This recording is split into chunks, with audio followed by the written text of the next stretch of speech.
welcome to the Naked Podcaster, Stripping with My Daughter. I'm Jen, the mom and host of the Naked Podcaster. And I'm Alana. I'm the daughter and co-host. We're sharing our insight on tough topics from the perspective of the parent and the child. I'm so glad you joined us on this journey. Let's get started. Hello and welcome to the Naked Podcaster, Stripping with My Daughter. Alana, how are you today? I'm doing pretty good. How are you, Mom? Good. Oh my gosh, you know what's so exciting? What?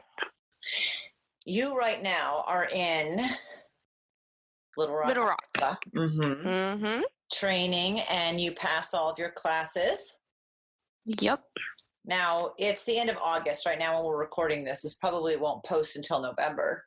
But the good thing, the fun thing is that at least for a while, you'll be back in Reno with me, and we could actually record these sitting down next to each other. That will be so much fun. I know. I realized that when I woke up this morning and we were going to record. I'm like, oh my gosh, we've done four of them while you were in training. Yeah, this is the last one over the phone. Dun, dun, dun. And today, what are we talking about today, Lala? We are talking about... I just wrote this down. Hold on. Alana, it's a 3-letter word. It's really exciting. It's a 3-letter word. Sex. Yes! We're talking about sex. So, one of my favorite topics of all time. Oh, I know it. Yes. Okay, so from the parent's perspective, well, first of all, we're talking about having healthy sexual relationships, especially when things didn't probably start that way, or somewhere in the beginning. So my background was I was molested growing up, and I lost my virginity to date rape. Also, I was female and born in 1970. Things are a little bit different now, and I want you to chime in on this as far as, I think it's still the same, but not to the level it was. So how I felt growing up was if the boys were having sex, they were like conquering and high-fiving, and they were studs, right? But if you were a girl and you were having sex, you were a slut. I mean, it's pretty much the same thing, but it also depends on, like, who you are in society. Meaning? Like... if you're like one of the popular girls, you can pull off being all cocky and being like, yeah, I slept with 4 guys this weekend. It was amazing. Okay, and everyone will be like, oh my gosh. But like, if you're not one of the popular, the high tier people, you can't really do that. Then you get slut shamed. Okay. Even if you say the exact same thing. It's a social status it's a social status. Yeah. Okay. That's an interesting perspective. I would have not guessed that. Still, I think to some degree it's around, if you're a girl, you're a slut. And I hate Also, so that's one issue as females we have to deal with, that being super comfortable with your sexuality is kind of looked down upon. But for men, it's not. Also, if you're comfortable with your body and you're confident, I think that is less common for girls than it is for boys. That's my opinion and perspective. Are you in agreement with that? Well, for guys with their sexuality, like, it's becoming more common for guys and everyone to be anything but straight. So that's becoming more acceptable. But like years ago, it wasn't. That's true. So there's a little bit more patience in society. Maybe that's not the right adjective, but openness. Yeah. About sexuality in general, which kind of takes, you're right, the community has changed so much in sexual preference or orientation, or what you view yourself to be compared to what you were born as. I went into the doctor's office recently, and the paperwork has become completely different, because it does ask you, what were you born as, male or female? What do you identify as, for your gender as well as your sexual expression? So that's definitely taken pressure off of girls who want to have sex and are comfortable with their bodies. Well, yeah. Like, it's becoming more mainstream to have sex and to not be straight. So a lot more people are growing into that and becoming more comfortable, which is good. Like, you should be comfortable with your sexuality and you should be comfortable enough to talk about it openly. Like, that's good. I And agree. it's becoming normalized to the point where, like, it's hard to shame someone for being gay, because honestly, if you were to shame like someone my age for being gay, they'd be like, yeah, and that means I can fuck your dad and your mom. Oh no. Like, they just throw some sass back. Where before they used to run and hide and cry or get beat up, or I mean, I'm glad that there's a shift. Yeah. I think the shift has gone so dynamically in another direction that sometimes I struggle with that. I think change is good, but when you go over the top in another direction, then it becomes just as bad in the opposite direction. But I am pleased with the fact that because, and I think the body positivity movement is one of those things that went too far in the other direction in some ways. Having said that, if you dial it back to its original, where like, yeah, you can want to lose weight or get in better shape or eat healthier, but you can be super comfortable with your body and who you are. And I love that that's such a great thing. On top of that, people are becoming more comfortable with their sexuality in general. And so I think that there is less slut shaming because a girl wants to have sex than there used to be. So healthy sexual relationship, and I doubt we'll be talking only about heterosexual. It is more in general. And I don't have experience with certain sexual preferences, so I can't speak to that. And I'm certainly not trying to leave anybody out or make anything offensive, but I'm going to stick to what I know and what I'm comfortable with, but I love feedback in this area. But let's talk about healthy sexual relationships. And do you want to address anything in other than being heterosexual? Because I am extremely heterosexual. I like dick. And I'm extremely. It's all I like. I'm bisexual. Right, yay, okay, so I was hoping you would talk about this. Well, yeah, I'll talk about it. Girls are amazing, but so are guys. I agree, and I think that's true. So I'm going to throw my perspective in here. I've never been with a woman. Okay. I had this question. I know, and we can. I'm more experienced than you, huh? Well, you have different experience. First of all, I don't know if you want more experience than I have at almost 49, or that you know how much experience. I don't know if we need to brag about that on the show, but you do have different experience. I think, so I'm in a relationship and I can look at a man, and I'm very heterosexual, and think, damn, that is an incredibly attractive man. Okay. I can think he's hot and not be hot for him. I'm reacting to what he looks like. You're appreciative. Correct. I'm not hot for him. I am monogamous and heterosexual. So I am very much not the norm, especially in your generation right now, because I like only men. And when I'm with someone, I'm with only that person. Only them. So when I look at a woman and I'm like, wow, she is fucking hot. It's not a sexual attraction. Just like when I'm in a relationship, if I did that with a man, it's not because I'm sexually attracted. It's because I'm appreciative. It's just because hot, and you're just noticing that. So I can understand. Nothing wrong. No, there's absolutely nothing wrong with that. I think we should high five each other as women all day, every day. Pop. We virtually just high five. That just happened on my podcast. I'm jealous.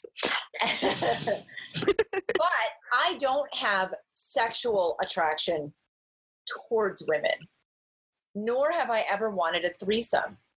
And I want to tell you why, because I know there's a totally different perspective. I think I'm first string. I'm not second seat to anyone. And I know people in threesome say it's not like that. One, I don't want to be in a position where I'm touching another woman sexually, because that makes me uncomfortable. Because I'm heterosexual. I am What not, about with?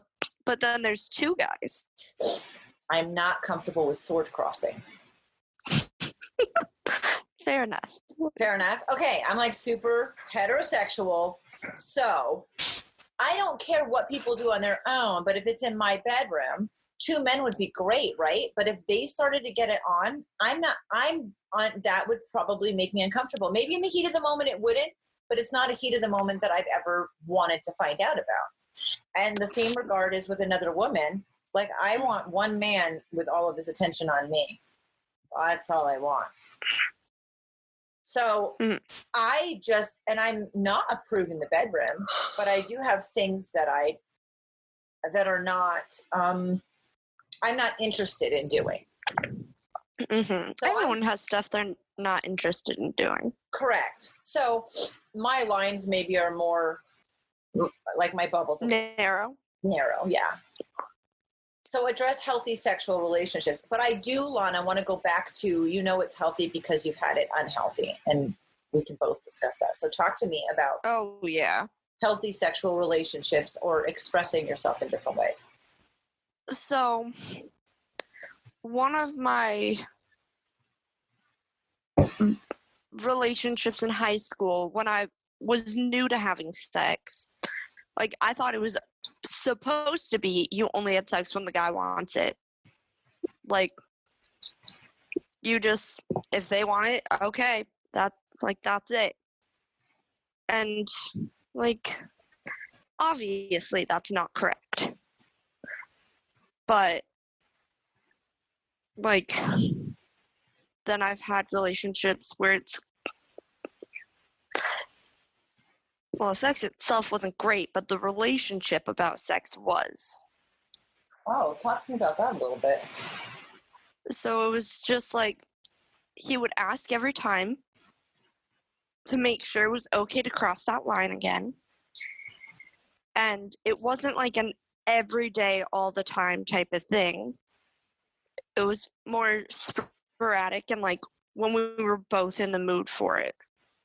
Like, it wouldn't just be because we were bored laying in bed cuddling. It would be like we're watching a movie and we start making out and then hands start to wander and then he'd be like, is it okay if we go further? And I'd be like, I've been waiting for you to ask that. So it was a very respectful relationship. Very respectful. And like, it wasn't all the time thing, so it became more intimate. And like, that's the healthiest relationship with sex I've ever had. Where it wasn't an everyday event. It wasn't expected. Expectation. Like, it was just, it happened if it happened. And if it happened, it would happen when it happened. Like, I've had someone try and make a sex schedule, and I was just like, it doesn't work like that. There's no guarantee I'm going to be in the mood. And if you know it's coming, you're going to be a dick about it, and I won't want it. In that way, yes. I'm telling you, once you have kids, I would put sex on the schedule at this point in my life to make sure it happened. Plus, when it's on the schedule, I'm like, I know what's coming in a little bit. So it can have the opposite effect. When you're older, yeah, and have kids factor in, but like right now, no, because it made up most of the schedule.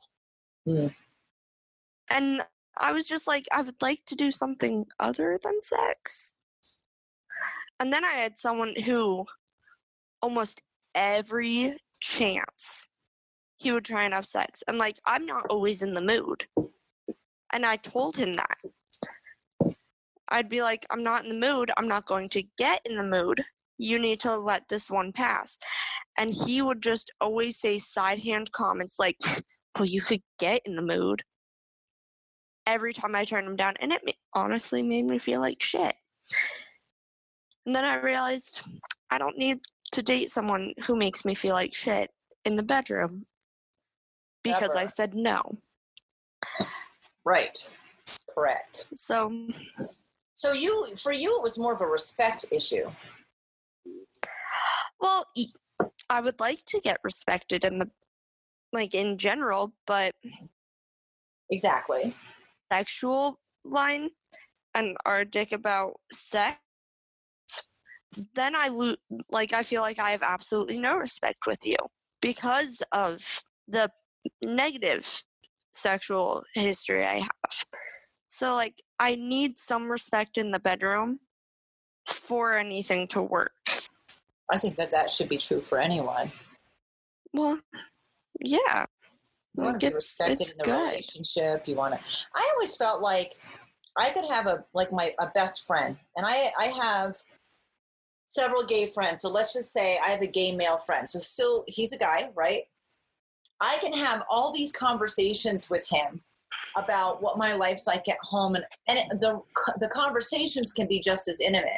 The difference between my best friend and my partner is that if I make a decision, it doesn't affect him directly because he's not living in the same house, where it affects my partner directly. And we're not intimate sexually. So it's my girlfriend, a guy friend. I don't think I have any guy friends that aren't gay, but it wouldn't matter. I mean, you can have a really intimate friendship, but oh yeah, you know, the difference with a partner is that they're getting things that no one else is, and sex is the biggest thing that they're getting. They're getting a level of intimacy, and understandably, decisions that you make do affect them directly. And so not having respect in the bedroom, like, that's the only thing that separates you. That's one of the only things that separates you in this relationship from everyone else. So I'm not going to give that then sex becomes something special and intimate if it's a relationship like that. I'm not going to give it to somebody who doesn't respect me. We can take a hike. Yeah. It took me a couple years and a handful of bad relationships to realize that. Like, it's supposed to be fun and intimate and enjoyable. It's not supposed to be a show. Like, it can be a show. I mean, wear that lingerie, make it a show. But that doesn't mean you need to watch it all the time. Like, it's okay to go, like, have a little break. Now, we're talking about sex drive here a little bit, too. You felt pressured to have sex more than the other person. I mean, the other person wanted it more than you did. See, but that's the thing. I have a high sex drive. Okay. Like, I would love to get sex on the daily. But if it's not that they have a higher sex drive, because usually I'm the one with the higher sex drive. It's that because I have a high sex drive, they expect it more. Oh, interesting. Because they know that you have a high sex drive? Yeah. So that, like, it's almost an expectation, like, oh, you have a high sex drive, so we're going to have sex all the time. Got it. I'm just okay. Like, not necessarily. Because I have a super high sex drive, and you know that it's because when that's not compatible, when one person, and when the relationship is good and the sex is good and one person wants it more than the other, you know, that can, you have to find a balance there too. So right. I grew up, there's a story that you've told me before that I'm hoping comes up on this show. I grew up in that dysfunction, lost my virginity, date rape, you know, and the other thing that was hard for me was going through that and really loving sex. So someone asked me once, how can you enjoy sex so much when it started out that way? Does that make sense? So it starts out, you're molested and you're raped, but then you still, so I really want to address this because my sexual experience initially wasn't good. And the other issue was that I kind of, after losing my virginity, date rape, I call it taking prisoners. I slept with like 7 people in a string in about a year and a half period of time. And it was never good. I never had an orgasm. I understood that it felt good, but what was the hype about? I felt like something was taken from me. And so why should I give a shit? And then I realized that was unhealthy. And I actually went to an energy worker who did massage, and that made a huge difference in my life. And then I had a male friend, and we were not sexually interested, but he offered to help me have an orgasm, and I did. And I mean, that's in my book, so like everybody in the world can know that. But I had positive physical interactions. One was the massage and the energy work by my cousin, who was the same age like as my mom. So I grew up, she's a family member. There was nothing sexual about it, but it was very physical and it was intimate, because having a massage and having energy work, and I didn't realize what she was doing, but it made a huge shift in me. And then I had a positive sexual experience, and then I had another positive sexual experience, and then I kind of got it. Oh, okay, so this is why women love sex. So I had the sex drive, but I felt like it had nowhere to go.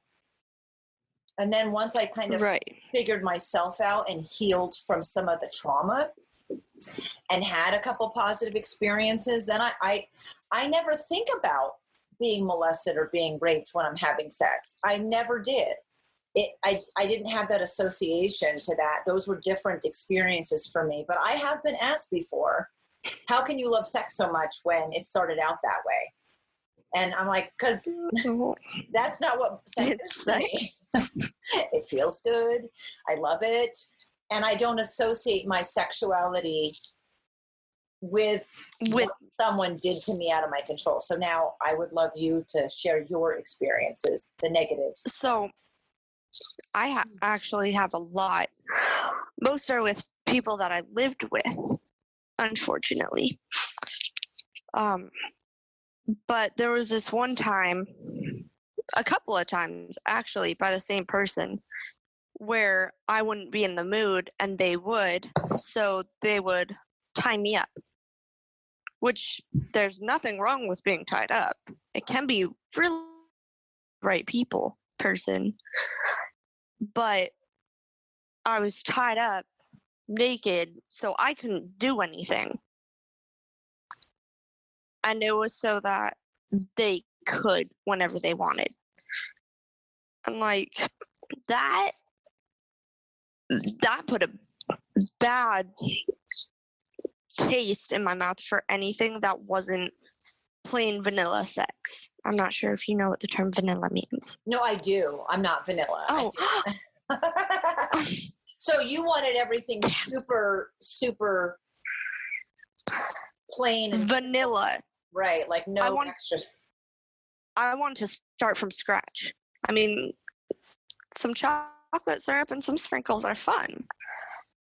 But after all the bad experiences, like being tied up and forced, being told I could get in the mood if they were and I weren't, like being taken advantage of, like in my own bed, like they all put bad taste in my mouth and made me not want sex at all. So what I decided to do was, after I got a healthy relationship, start from scratch.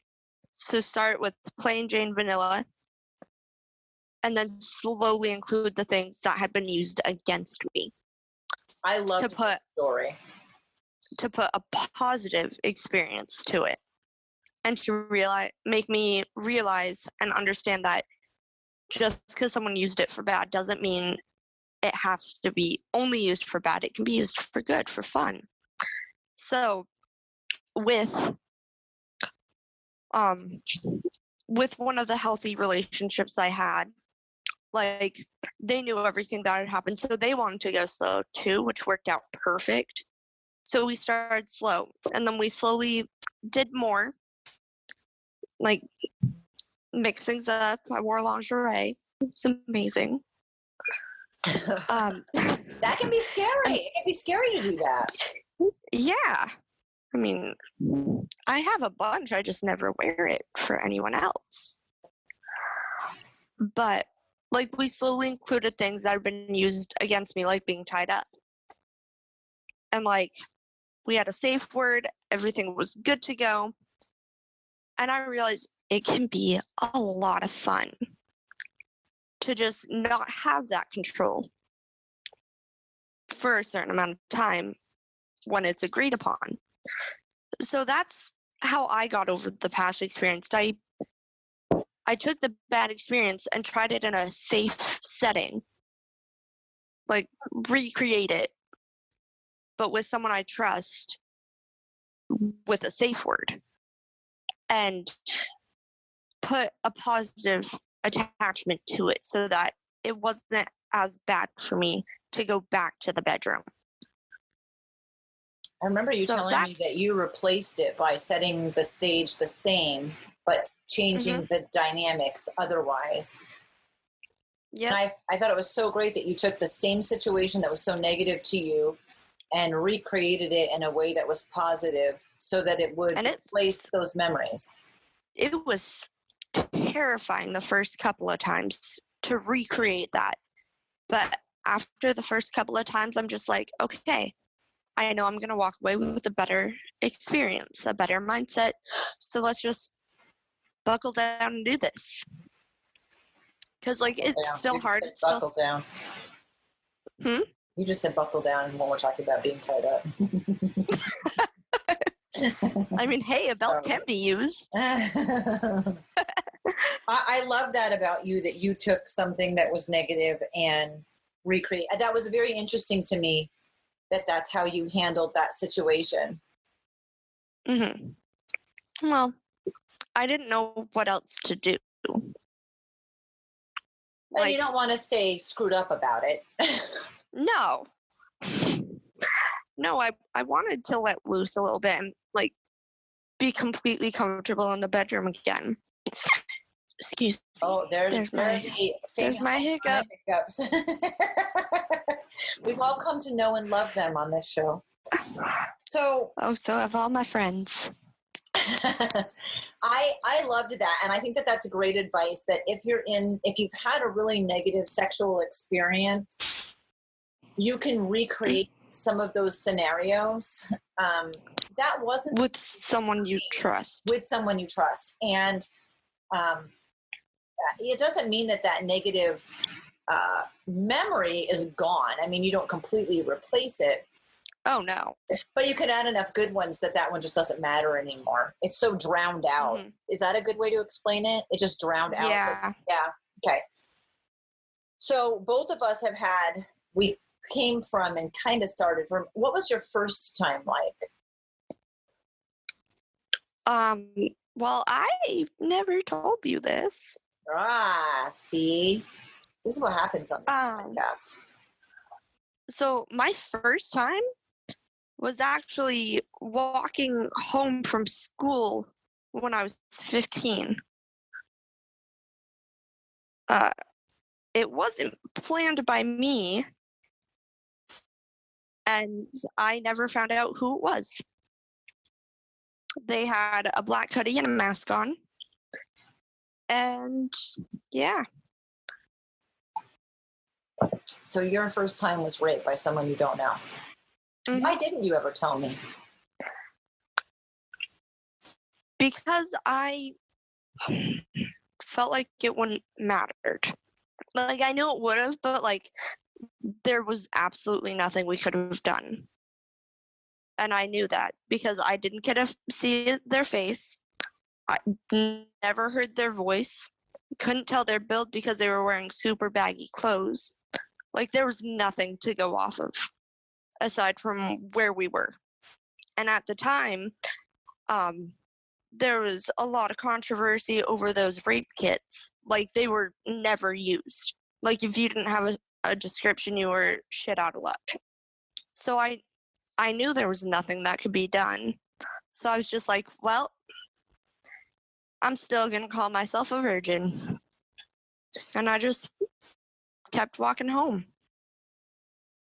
Well, I mean, I knew who raped me and I didn't say anything. So I can have this soapbox because I handled it that way also. And because I handle it that way, I know how wrong it is to handle it that way. Also, I didn't have support and someone I could tell. I didn't have a mom that I could go home and talk to. Where you do. I mean, you did. But still do. Yeah, I'm still here. I'm still the mom. I'm still here. So it always makes me sad when I hear things about things that happened to you guys when you were younger that you didn't talk to me about, because I felt like I was always there. But I also processed my rape the same way similarly. I didn't say anything. But as a mom, I would say, yes, there are things you can do. You can find out from the police, because now I was dragged to the middle of the woods in Vermont off of a dirt road. There were no cameras. But now, I mean, are there cameras there? Where did this happen? Can the police? There wasn't cameras. It was neighborhood. Like, no cameras, no one nearby, because it was a bigger neighborhood. Like, the houses were farther apart. Like, no one was around, no one saw, no one heard. Like, the other thing is the rape kit, I would still have asked to have had it done. As far as you being swabbed, only because maybe nothing would have happened at that point. But if the DNA had been entered into the database, if it had ever come up again, it would have, even if the same situation happened where there's nothing that ties the two cases together except for the DNA, eventually it would have strung things together so that at some point when that DNA, he would get caught through a DNA swab. So you're correct in saying that maybe nothing would have happened then, except that it would have logged the incident. And the reason that can be helpful, and the same thing for me, I mean, I knew who my person was. It was a date rape. But, and I felt like because he got caught on other charges and went to jail anyway, like what was the difference? He was doing all kinds of bad shit. So he was in jail. Well, because it could have helped someone else later on. It would have changed nothing about my situation at all, but it could have helped somebody else down the line. I mean, and that's the only thing with your situation too, is that you have a mom that's kind of like a piranha, and I would have demanded, a rape kit, that at least the DNA would have been on file. There would have been a report and a DNA sample, period. That's it. That's all that could have been done. Right. Well, I also didn't want to go through all that. Yeah, that's huge. And feel like it was nothing. That's huge. Because, like, it is big. And, like, I remember when I was in elementary school, I showed up with a black eye, and you're just like, what happened? Like, I had accidentally been punched in the face, but it left a black eye. And, like, it was a big, huge ordeal. And I had to go and talk to the principal, and there was policemen there, and, like, it was terrifying. And nothing happened from it. And I didn't want another big, terrifying, scary thing to happen, and then nothing changed. So, like, I just kept going, and, like... It's true. It is a big, scary thing. It is. Just like, I mean, I would handle it the same. And not because I'm trying to make it a big, scary thing, but because as a parent, my job is to be your advocate and to follow through and make sure, not only that, what I'm teaching you is to find your voice. Finding your voice. Now. Yes. Finding your voice is a big, scary thing. And when you have a parent who is your advocate, I'm your voice when you're afraid. But you're correct that you still have to go through it, and it is a big, scary thing. And maybe nothing comes of it except a report and a DNA sample that matches nothing. That is correct. And that's shit. But it's what's setting it up for other girls down the road. And so for anyone out there who's experienced this or talking about it, yes, it is a big, scary, terrible thing. And I'm sorry about that. But if you have someone, even a friend or a teacher, if there's someone out there, look at all of these rape testimonies that come forward where someone is a political figure or a famous person who's kind of gotten away with a lot because of their status, right? And then finally one person comes forward and says, you know what? Enough's enough. Time out. This is what happened to me. And then 10 other women come forward. Those were all silent. They were silent through the whole process. So it is a big, scary, terrible thing. But at some point, if it's affecting your life enough, you want it to be enough. You want that to, you want to stick up for yourself. So I know, yes, you have your voice now. Mm-hmm. But I would just advocate that if there's anyone that people can talk to that can help be the voice and hold your hand while you're going through the big, scary thing. Because I was still there through the whole black eye situation. Right? Mm-hmm. That's true. I was there with you. I was protecting you. I was advocating for you. You were not alone. And if you have that situation, speak. And it's hard when you're 15 and you're afraid and you're that whole thing and you don't want to go through it. So where did the bisexuality come in? Let's do a total shift. Oh, okay. Was that because of the rape or because of curiosity? I could have been. Oh no, that's just because I find girls more attractive than guys. Okay. Like I get hot for girls. Sister. So that Girls I realized I said, amen, sister. Girls are hot. Hell yeah, they are. So I noticed I wasn't straight in middle school when I realized I had more crushes on girls than I did guys. That can be scary. Well, I was kind of just like, jokes on the guys. I gotta watch the girls change. Because, PT. Like, I thought it was funny. I was just like, they don't know I like girls. Keep dry. But, like, I was never weird about it. Like, if people asked, I'd be like, no, I'm bi. And then all the other bi girls would be like, hey, same, join the party. While we're standing there in our bra and underwear, and I'll be like, oh, I have been. Like, I would joke about it. I remember when I told you, I was terrified. Because, I knew Dad wouldn't accept it, and I wasn't sure if you would. So I, went into your bathroom while you were getting ready. You were butt naked, like always. And, I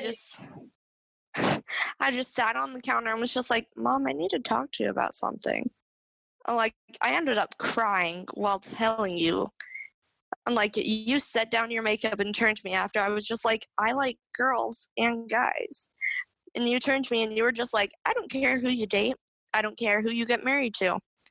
I care about if they make you happy or not. So as long as you date someone who's a good person and makes you happy, then I'm cool with it.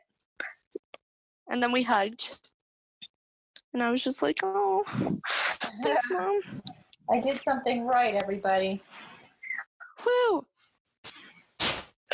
So, yes, I mean, you knew Dad wouldn't, there's no way he would be accepting of it. Oh, I still haven't told him. He knows. Really? How do you know he knows? So I had a girlfriend in high school, and some of the LDS kids saw me making out with her in the hallway. Okay. So they told their parents that I was making out with a girl in the school hallway. And their parents told Dad. Okay. And Dad told the bishop and then took me to go see the bishop. Oh, I don't remember that. I don't know if I just don't remember it because I don't care or if I don't think I... So you were raised LDS by your dad? Once. Yes. And not by me? Nope. So LDS is Mormon, for anybody who's wondering and doesn't know. So anytime you're raised in a strict religion that has a whole bunch of other baggage associated to that. So he took you to the bishop and you had to talk to the bishop, and how did that go? The bishop was just like, so I've heard from multiple brothers and sisters that you have been having relationships with females. You do know this is against the Bible. I'm just like, yeah, I know. But you do know, after seeing me for a couple other different things, that by this point, I am not really into the whole church thing. I'm just here for my dad. So can we just shake hands, end with prayer, and keep going? I'll probably see you in a few more weeks for something else. Like, this bishop had already had me brought in by my dad for a couple other things at this point. So he was just like, I want you to be happy. And I'm just like, I am happy with this girl I'm dating. I'm happier with her than I've ever been with any man. And I'm not going to date someone just to satisfy my dad. I'm going to date someone to satisfy me. Like, I told that to the bishop. Good for you. And he was just like, Alana, just do what's best for you. And, like, he gave me some religious motivation and told me that if I ever do, like, want to rejoin the church, I know where I can go. And I'm just like, yeah, I know. That's why I don't talk to you. And, like, we shook hands. What's funny is Dad always took me on a Tuesday, which the guy I was dating had activities at the church on Tuesdays. Okay, wait, so you're dating a guy from the church also?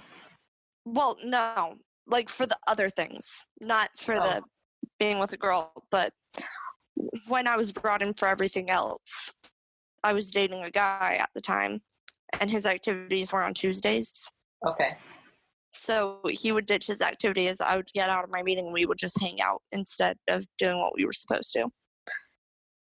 Okay. But, like, that, I thought that was funny. Jokes on Dad. But. So you knew you were attracted to both men and women. There was no big deal. I high-fived you. Pretty much. You stuck up for yourself at the church. Your dad could feel like he was doing what he needed to do. Yeah, nothing's changed, though. Okay, so I'm going to ask you a question because, as your mom and someone who doesn't necessarily understand, if you're with one, do you miss the other? I mean, sometimes. Like, there's not so much when I'm with a girl. It's more when I'm with a guy, I'll miss having a girl. Like, I miss playing with boobs that aren't mine. And, like, can't really do that with a guy.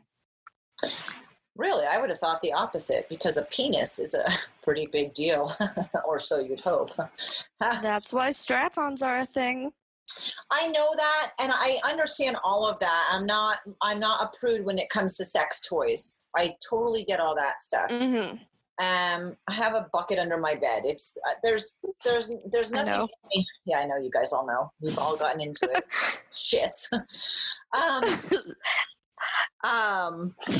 So I get that, but like you said, when you're with a guy, you can't replace the boob thing. When you're with a girl, I know you can replace the penis, but it's not the same. It's not the same.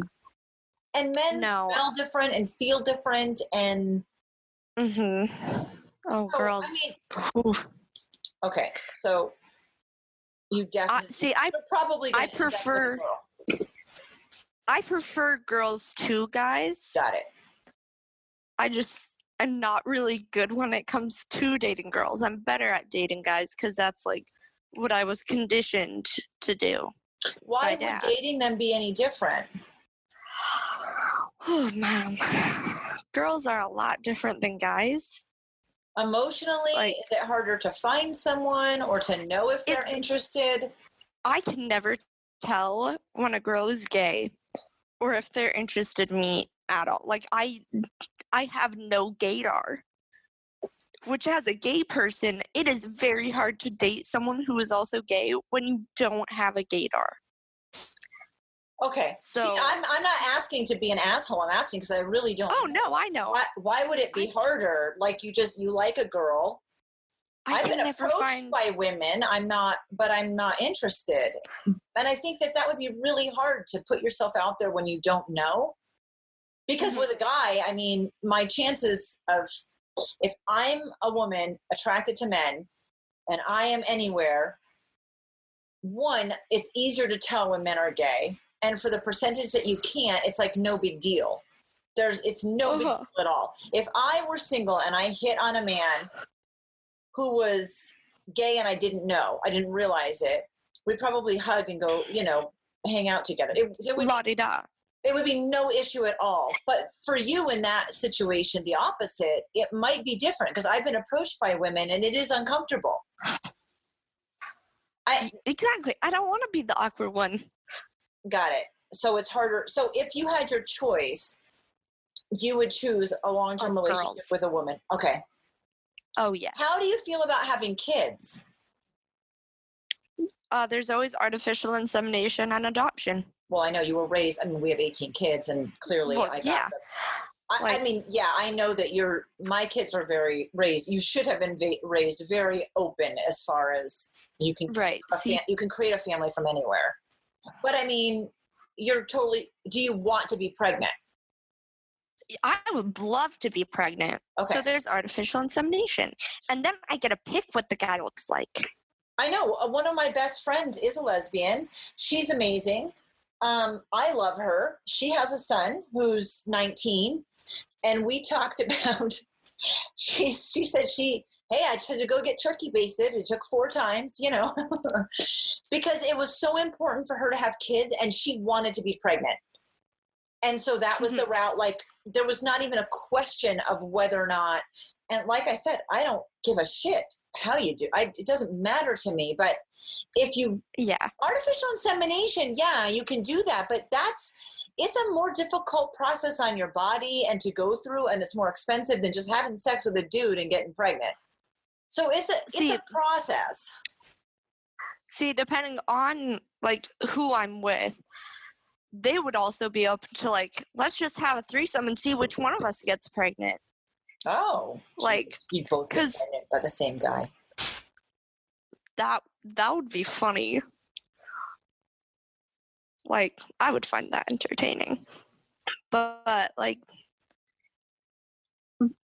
that's the perks of loving both. You find other people that love both, and like, I'll admit, I've had threesomes with guys and girls. They're just as fun either way for me because I like both. Right. So, like, I'll be in a relationship with someone who's just like, I want to do more. I want to include a girl. And I'll be like, I'll help find them. Like, I miss playing with boobs that aren't mine. I'll help find them. Like, we'll do that. It'll be like a great night. And then we'll continue like in our monogamous way. Except not very monogamous. Well, in my mind, that's great in theory. But I know that there are situations where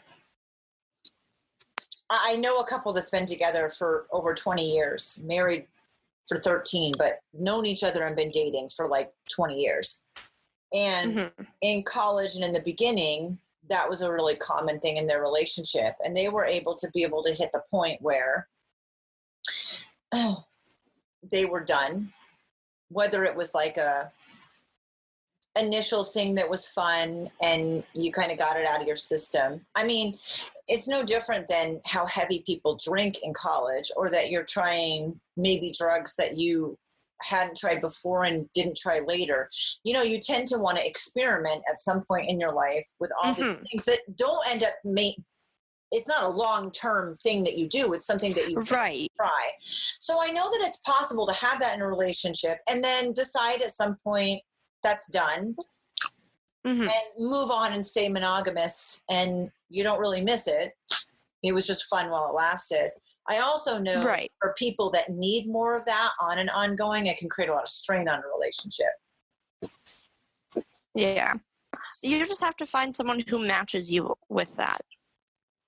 I also know that generations now are more polyamorous than mine. Yes. So, and as far as the, bring a guy on board and see if you get pregnant type thing, it would have to be that. I would almost rather have, from a legal standpoint, I'm getting all logical. Like, sure, it's fun, but from a legal standpoint, the sperm bank would make me more comfortable. Because you have this guy who could potentially get both of you pregnant, who says, oh, yeah, it's all cool. But that creates a lot of friction. Then you have this dad that may or may not be involved. The sperm bank is a very clear cut. This is what I did because I really wanted to have kids, and having you was important. And this is the information I have, and I don't regret it.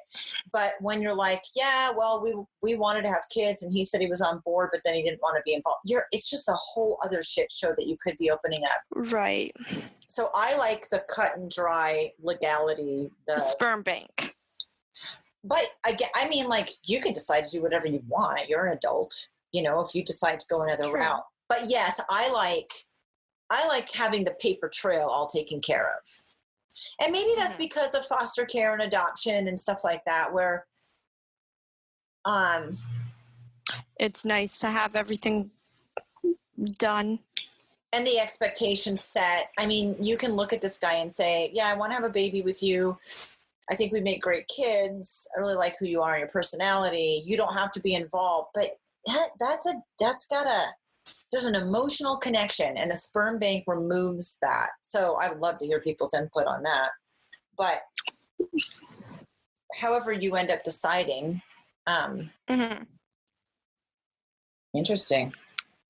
Well, that's also if I end up with a girl. Like, I don't know who I'm going to end up with right now. Would you feel like if you ended up with a man,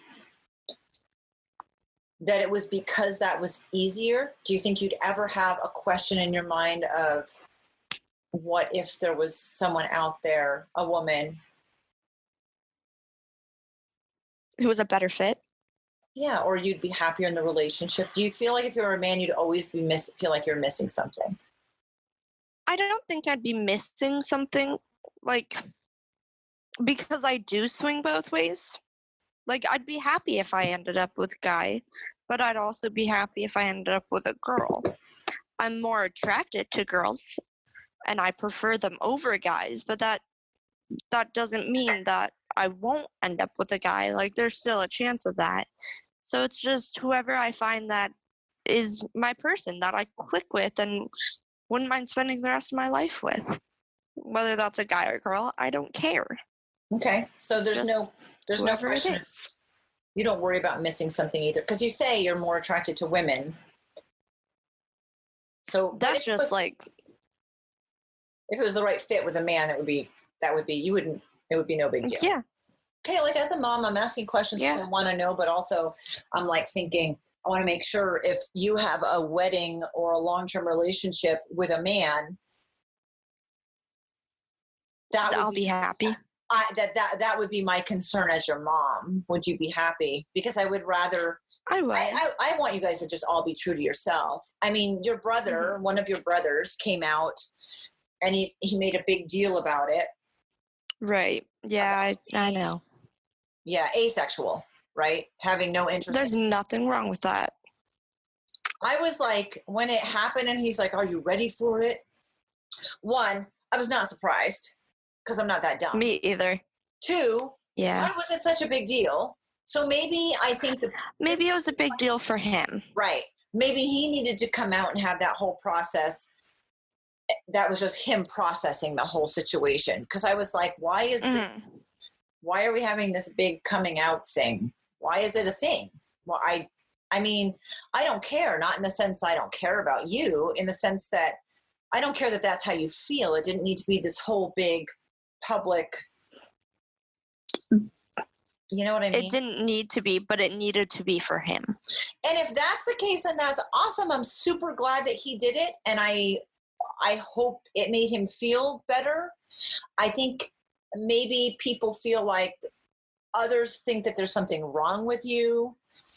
For me, it's like, I want you to figure yourself out and I want you to be happy. And as long as you're not doing anything illegal or immoral, I don't give a shit. And immoral is kind of loose. That's a loose terminology at this point. But, as long as everyone's on the same page, no one's getting hurt, there's nothing illegal. I don't give a shit what your sexual preference is, even if it's that you're really just not interested in sex at all with anyone. Cool. Okay. Yeah, there's nothing wrong with that. And he made a comment like, sorry, Mom, no grandkids from me. I may have had I don't 18 care. kids. I don't care. I don't care. And it's not that, again, a couple of your siblings have said they don't want to have kids, and that may change, but I'm like, if you don't want to have them, my best friend from college, who I love to death, when I was pregnant with Gabby, so we're talking like 19 years ago, told me I don't want to have kids. I was pregnant with Gabby. And, you know, Casey was there. Corey was like, there were a lot of you in the house already. And I was doing foster care, and that would be my 6th pregnancy. It was hectic. I mean, it was fun. And I was like, if you don't want to have them, don't have them. You don't need to make excuses to anybody. Right. You don't. About your sexuality or your preference to have kids or not have. Like, you do not need to explain it in a way that makes everyone else okay with it. You just need to be okay with it and decide that. So, okay. So we've talked a lot about the respect issue, which I think is huge in a relationship, period. Mm-hmm. What else for you makes a healthy sexual relationship now that you've done things to get past some of your trauma?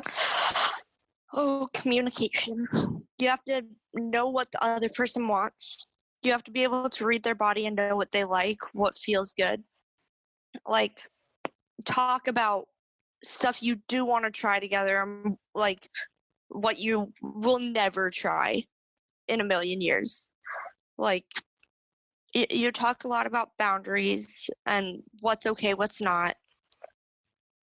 Just communication and making sure that the other person knows as much about what you prefer as you know about how much they prefer. Like, just balance it. And then you each have to put in the same amount of work. I mean, no pillow princesses allowed. Unless it's me. I don't know. I think it takes more work for the woman, at least in my case. I'm like, dude, your orgasm is almost 100% guaranteed, but mine is not. Like, or mine is going to take more effort. So I always felt like if the focus could be, and again, I'm only with men, but if the focus can be mostly on me orgasming, I'm going to do everything I can to make it mind-blowing for you. But if the focus can be on my orgasm, yours is going to happen, and I'm going to make sure it's awesome. But that's not being a pillow princess. That's that's an effort issue. Okay, if it takes me 20 minutes in a jackhammer, right, and it takes you 5 in a feather, like maybe jackhammer for 15 minutes before you, like you gotta. And again, that's communication. But right, it's all communication. That's what's nice about being with a girl. They have the map. They have the map. Now, I've heard this, but I don't want to use the map on anyone. See, I have the map because, I was born with it. Right. But so are all the other females. I understand so that. So I know they have a map. And I worked with a woman who said that. Jen, you should try it this way because we all have the map. And I was like, oh, good point. They all have the map, but not everyone knows how to read a map. Even the girls. Even the girls don't know how to read a map. But they have it. Do you feel like women are all different I think some things work for the masses and then other things not so much. Like we're all a little different. There's what our preferences are. Everyone has different preferences. Some like lighter touch, some like a little bit rougher. But like it's generally you follow the same. You follow the alphabet. And you motion come here, and that typically tends to work for everyone. It's just lighter touches, long pauses, like small preferences. Right. But you can do almost the same thing with everyone, at least from my experience. All right. Well, that was a lot of information in our 2 generations. Surprise! I not surprised by I any can talk of that. about girls all day. Well, I mean, we're about ready to wrap up the podcast, but you can talk about it off the podcast. But I think it's great that I feel bad that you were nervous talking to me about it. I'm glad that you did. I'm glad that I handled it like I thought I would have handled it, which is like. Well, I was scared to tell you because I knew what Dad's reaction was going to be, and I didn't know what yours was going to be. Dad was predictable. You weren't. It's so funny to me hearing you guys say things like that, and because I feel like I've always been so low key and open, that the fact that, I mean, your brother thinking I was going to react at all to being asexual. Yeah, no. Like, what do you think my reaction is going to be? Or I've always been, yeah, I am a heterosexual monogamous woman, but I'm also super cool, but I'm also super comfortable with anything else. I've tried to be with you guys anyway. Yeah. So I'm glad you said something, and I'm glad that we can have an open conversation. And I hope this sparks other conversations between other people, and we get feedback, because everyone is different in how they get over their trauma, how their sexual relationship with themselves started, and how they kind of, even if it was a good situation, especially for women, there's a lot of stuff to figure out. Sexuality is not the most easy, direct route. It's not always straight. No. Ha ha ha ha. That's a funny comment. Would you like to leave with any words of wisdom? It'd be funny. Can we? Okay. Anything else? I've added lots of words of wisdom. Just be safe and have fun. Use lube. Oh, amen. But I taught you guys that too. Use condoms and use lube. That's true. Everyone, come on. I'm going to steal something from your book. Never drink lemonade after a blowjob. Thank you. That was great advice, don't you think? It was, and I put it to the test. You were right. You're so dumb. I mean, that's like saying this milk smells bad, so you smell it. You got to confirm it. No, you don't have to confirm it. You do not have to confirm it. Test the hypothesis. Okay, well, I'm glad that you did, and I was right. I mean, I didn't retest that hypothesis ever. But yes, be safe and have fun. And I think stay true to you and find people that you can talk to about the trauma, about the sexual preferences, about any of it or all of it. Just find somebody you feel safe to talk to about it, and get through the traumas. However, and you and I did that completely in completely different ways, but both worked. Thank you for joining us today on our adventure. We love engaging with all of you, so comment